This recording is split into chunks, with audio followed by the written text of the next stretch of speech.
తులసి తులసి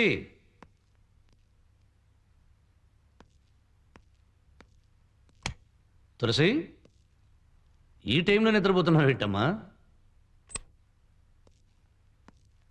తులసి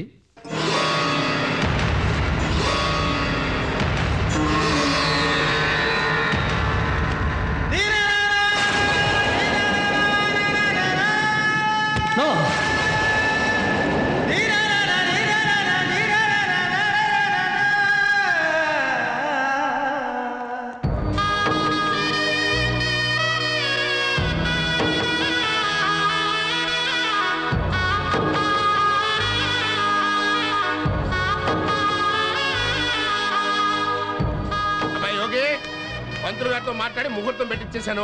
కళ్యాణ మండపం బుక్ చేశాను. అమ్మాయికి పట్టు చీరలు మంగళసూత్రాలు కొనేశాను. చిల్లర కాసు మిగిలిన. ఇప్పుడు తులసికి కావలసింది మంగళసూత్రం కాదు మామయ్య. పాతి పెట్టడానికి 6 అడుగుల గుయ్యి, కప్పడానికి తెల్లగుడ్డ. ఏంటి నువ్వు అనేది? పైకి వెళ్ళి చూడు.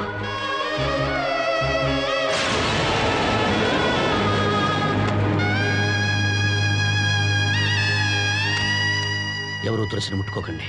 నేను వెళ్ళి పోలీస్ రిపోర్ట్ చూస్తాను. మీరు చెబుతున్నది నిజమా సత్యమూర్తి గారు? అవునమ్మా, నిన్న రాత్రి నేను జడ్జి గారు వెళ్ళినప్పుడు బాగానే ఉంది. నిన్న ఆయన తులసి దగ్గరికి వెళ్ళారా? అవునమ్మా, మీకు చెప్పలేదా?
ఒక అత్యున్నత న్యాయస్థానానికి అధిపతిగా ఎన్నికైన నన్ను అరెస్ట్ చేసే ముందు ఎందుకు చేస్తున్నారో చెప్పి తీరాలి. ఆ రేంజ్ మనిషి కాబట్టి కుక్కని కానిస్టేబుల్ మాత్రమే పంపకుండా జిల్లా ఎస్పీ నేను వచ్చాను.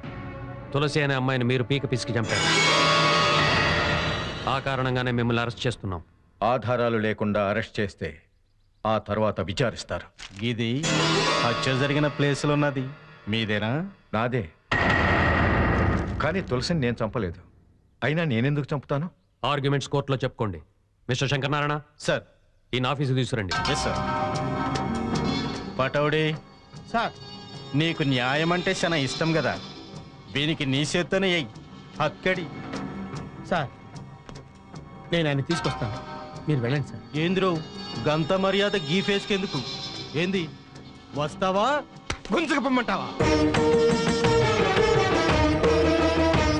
నేను డ్రెస్ మార్చుకొస్తాను. అరే, నువ్వు షాదీకి పోతలేవు, సెంట్రల్ జైలుకు పోతున్నావు.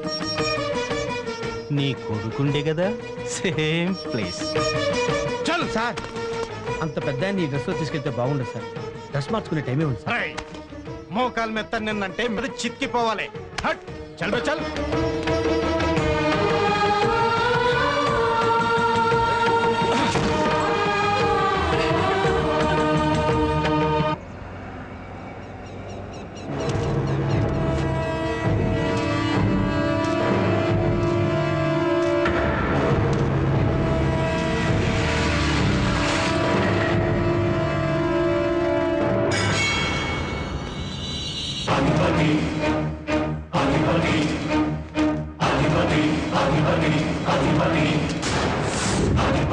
బండి పక్కది.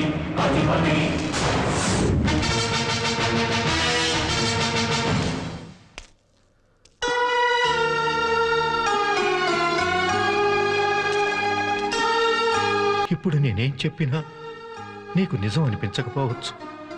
ఇది కుట్రని నాకు తెలుసు. మీ మాటలు నేను నమ్ముతాను. అసలు జరిగింది ఏంటో చెప్పండి.